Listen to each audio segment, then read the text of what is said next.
दोस्तों, मेरा नाम भानु प्रताप है और मैं दरभंगा का रहने वाला हूँ। अभी मैं काम की वजह से दिल्ली में शिफ्ट हुआ हूँ। कुछ साल पहले एक रात मैंने एक बहुत ही अजीब चीज़ को देखा था। उस रात मैं और मेरी बड़ी बहन हम दोनों पढ़ाई कर रहे थे। रात के लगभग कुछ 11 या 11:30 बज रहे थे। उस वक्त मैं गांव में ही रहा करता था। गांव में ज़्यादातर लोग जल्दी सो जाते हैं, पर हमारे गांव में हमारे एक रिश्तेदार के यहाँ अगले ही दिन शादी थी और रात भर उनके यहाँ शादी की तैयारियां शुरू थी। लगभग पूरा गांव उस रात जाग ही रहा था, लेकिन हमारा घर गांव के एक छोर पर था।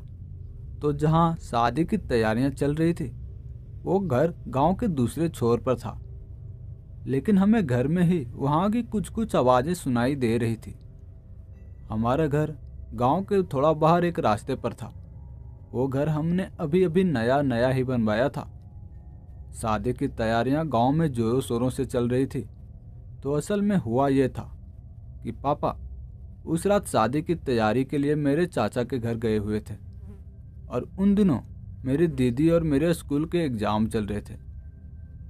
तो माँ ने हमें पढ़ाई करने के लिए कहा और कहा कि पढ़ाई होने के बाद ही वो हमें शादी में जाने देगी।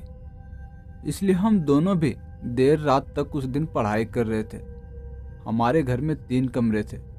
एक सामने था जहाँ पे माँ खाना बनाया करती थे, और एक बीच में था जहाँ पे हम लोग सोते थे, और उसी कमरे को लगकर एक आखिरी कमरा था जहाँ पे हम हमारे जानवर बांध कर रखते थे, गाय भैंस और कुछ मुर्गियाँ। रात काफ़ी हो चुकी थी और बहुत ज़्यादा रात होने के बाद भी माँ ने गाय को बाहर ही रखा था। नॉर्मली हम अंधेरा होते ही गाय को अंदर के कमरे में बांध देते थे, लेकिन उस रात हम लोग जाग रहे थे तो माँ ने भी उस तरफ ज़्यादा ध्यान नहीं दिया। सोचा कि सोने से पहले गाय को अंदर बांध ही देगी। अब माँ भी गांव के अंदर जाना चाहती थी, लेकिन वो भी हमारे कारण वहाँ पे रुकी हुई थी। आधी रात को अचानक हमारी गाय जोर जोर से आवाज़ करने लगी। पता ही नहीं चला कि वहाँ पर क्या हुआ था। माँ को लगा कि कोई छोटा मोटा जानवर वगैरह आया होगा, मतलब कोई सांप या बिच्छू। तो वो जल्दी से लाठी लेकर घर के बाहर चली गई। उसने गाय के आसपास देखा तो वहाँ पर कोई भी जानवर नहीं था। अब माँ गांव की रहने वाली थी, तो इस वजह से उसे कभी भी सांप वगैरह या फिर किसी जानवर से इतना डर नहीं लगता था। माँ ने देखा कि वहाँ पे तो कुछ भी नहीं था। तो हमारे घर के पीछे के तरफ ठीक थोड़ी ही दूर पर एक रास्ता था जहाँ 3 रास्ते एक साथ मिलते हैं। उस रास्ते गांव के लोग बुरा और अपशकुन मानते थे। मतलब कहते हैं जहाँ पर 3 रास्ते एक साथ मिलते हैं वहाँ पर कुछ ना कुछ अपशकुन होता ही रहता है। ऐसी जगहों पर बुरी शक्तियाँ वास करती है या फिर मंडराती ही रहती है। तो यहाँ वहाँ देखते वक्त माँ का ध्यान अचानक उस रास्ते की तरफ चला गया, मतलब उस जगह पर जहाँ वो 3 रास्ते एक साथ मिल रहे थे। माँ ने देखा कि वहाँ पे कोई चीज़ अजीब सी हलचल कर रही थी। अब ज़्यादा दूर होने के कारण माँ उसे ठीक से देख नहीं पा रही थी, लेकिन उसे कुछ अजीब लगा। इसलिए वो देख माँ ने गाय को घर के अंदर लाकर बांध दिया। उस रात घर के बाहर पीछे की तरफ एक छोटा सा बल्ब लगा हुआ था और उसी के ऊपर घास की एक छत थी। उसी छत की छांव में हम दिन भर जानवरों को बाहर बांधा करते थे। गाय को अंदर बांध देने के बाद वो फिर से पीछे की तरफ चली गई। शायद वो देखना चाहते थे कि वो चीज़ क्या है। पीछे जाते ही कुछ देर बाद अचानक से हमें माँ की एक जोर की चीख सुनाई पड़ी। दीदी और मैं माँ की वो चीख सुनकर हम चौंक गए और दौड़कर ही हम पीछे चले गए। माँ वहीं पर खड़ी थी और एकदम सीधी खड़ी होकर रास्ते की तरफ देख रही थी। हमने देखा कि खड़े खड़े ही उसके हाथ पैर थरथरा रहे थे और वो बहुत ज़्यादा घबराई हुई थी। हमने पहली बार माँ को इतना ज़्यादा घबराए हुए देखा था। तब मैंने और दीदी ने भी उस रास्ते की तरफ देखा। तब हमने देखा कि हमारे सामने धुंधले अंधेरे में कोई चीज़ आगे पीछे चल रही थी, लेकिन वो बहुत तेज हलचल कर रही थी। अब वो चीज़ के बारे में तब तक हमें इतना कुछ अजीब नहीं लगा, और हमें डरा देने वाली बात यह थी कि देखते ही देखते उस चीज़ का आकार बहुत बड़ा होता गया और मानो किसी बैल या घोड़े जितना बड़ा हो गया। जबकि हमने पहले देखा था तो उसका आकार किसी कुत्ते जितना छोटा था। हम तीनों भी आंखें फाड़ कर उस चीज़ को देख रहे थे। माँ अभी भी उसी हालत में खड़ी थी। फिर से हमने देखा कि उसका आकार और बढ़ता ही जा रहा था। अब तो वो इतना बड़ा हो गया था कि बताना भी मुश्किल है।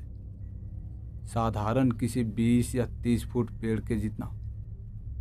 उस वक्त हम उस घर के पीछे खड़े होकर वो सब देख रहे थे और अगले ही पल उस जानवर ने, मतलब वो जो भी था, वो बहुत अजीब सी आवाज की। बहुत ही डरावनी आवाज थी उसकी। उसके आवाज होते ही घर के पीछे जो बल्ब जल रहा था वो फट करके टूट गया। उस आवाज के साथ ही उसका आकार और बड़ा होता ही गया। तब तो हमारी हालत और भी खराब हो गई। माँ हमें जल्दी से खींचते हुए घर के अंदर लेकर चली गई और अंदर जाते ही झट से दरवाजा बंद कर लिया। हमें तब भी कुछ देर तक बाहर से वो अजीब सी आवाज सुनाई देती रही। माँ हमें बीच वाले कमरे में लेकर चली गई और हमें कसकर पकड़कर वहीं बैठी रही। शायद वो बहुत डरी हुई थी। वैसे तो दीदी और हम भी बहुत ज़्यादा डरे हुए थे। हम इतना डरे हुए थे कि हमने एक दूसरे से बात तक नहीं की और ना ही उस जगह से हमें उठने की हिम्मत हो रही थी। पता नहीं कि हम वहाँ पर कितने देर से बैठे हुए थे। फिर कुछ घंटे बाद पिताजी घर आ गए। मतलब उस वक्त सुबह के लगभग 4 बज रहे होंगे। उन्होंने सामने का दरवाज़ा खटखटाया। तब भी माँ दरवाज़ा खोलने के लिए राजी नहीं थी। फिर बहुत बार दरवाज़ा खटखटाने के बाद उन्होंने हमें आवाज़ दी। तब जाकर कहीं माँ को लगा कि पिताजी ही होंगे और उसने जाकर दरवाज़ा खोल दिया। और घर के अंदर आते ही पिताजी माँ पे गुस्सा थे और उन पर चिल्लाने लगे, तुम अब तक यहाँ क्या कर रही हो? शादी की तैयारियों में क्यों नहीं आई? वहाँ पे सब लोग तुम्हारा इंतजार कर रहे थे। माँ ने उनकी बातों का कोई जवाब नहीं दिया, जैसे वो सदमे में चली गई। जब पिताजी ने हम तीनों की हालत देखी तो वो भी चौंक गए। उन्होंने सबसे पहले माँ को छूकर देखा तो उन्हें पता चला कि माँ को बहुत तेज बुखार था। माँ को चेक करने के बाद वो हमारी तरफ बढ़े और उन्होंने देखा कि माँ के साथ साथ हमें भी बहुत तेज बुखार है। उन्होंने माँ से पूछा कि क्या हुआ है, तुम तीनों इतने घबराए हुए क्यों हो? तब हमने उन्हें थोड़ी हिम्मत कर कर बताया कि हमने पीछे रास्ते पर एक बहुत ही अजीब चीज़ को देखा था जिसका आकार बढ़ता ही जा रहा था। वो चीज़ आकार में क्या थी वो बताना मुश्किल है। वो पहले किसी खरगोश जितना बड़ी थी और फिर बड़े होते होते किसी ऊंचे पेड़ जितना बड़े हो गए थे। उसकी आवाज़ भी बहुत अजीब थी। हम तीनों बहुत ज़्यादा घबरा गए थे। पिताजी समझ गए कि ये किसी दैवीय शक्ति या फिर किसी अमानवीय शक्ति के कारण हुआ है। पिताजी उसी वक्त गांव के पुजारी के पास चले गए और उन्हें अपने घर लेकर चले आए। पुजारी जी ने हमें आकर देखा और उन्होंने हमें एक मंत्र बताया और कहा कि जब तक मैं वापस नहीं आ जाता तब तक तुम तीनों वो मंत्र बोलते ही रहना। उनके कहने के मुताबिक हम तीनों ने वो मंत्र उच्चारण करने लगे। पुजारी जी कुछ कपड़ा जलाकर हमारे बताए हुए जगह पर घर के पीछे चले गए। वहां जाकर कुछ 15 या 20 मिनट बाद वो घर वापस आ गए। घर आने के बाद उन्होंने हमारे माथे पे और दोनों हाथों पे तिलक लगाया और हमारे एक एक हाथ में लाल धागा बांध दिया और उन्होंने हमें फिर आराम करने के लिए कहा।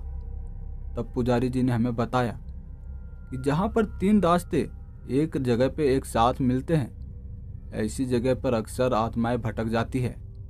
उन्हें समझ नहीं आता कि उनका रास्ता कौन सा है और ऐसी परछाइयाँ बेचैन हो जाती है, वो गुस्सा हो जाती है, वो उसी जगह पर घूमने लगती है। शायद उसी वक्त तुमने वहाँ पे देख लिया होगा उसे और उसका बढ़ता हुआ आकार देखकर तुम लोग डर गए होगे।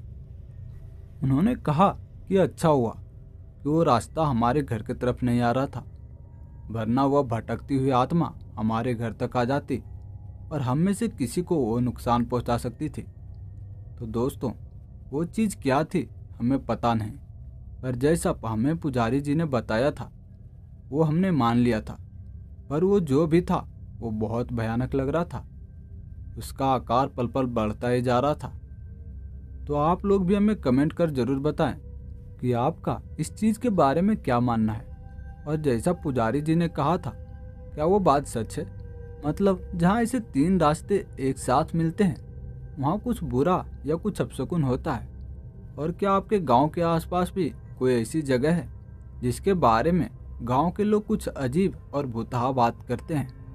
आप हमें कमेंट कर अपना अनुभव हमें बता सकते हैं। और अगर आप चाहते हैं कि आपके भी किसी कहानी को मैं आवाज़ दूं, तो आप हमें अपनी कहानी लिखकर मेरे इंस्टाग्राम पे भेज सकते हैं।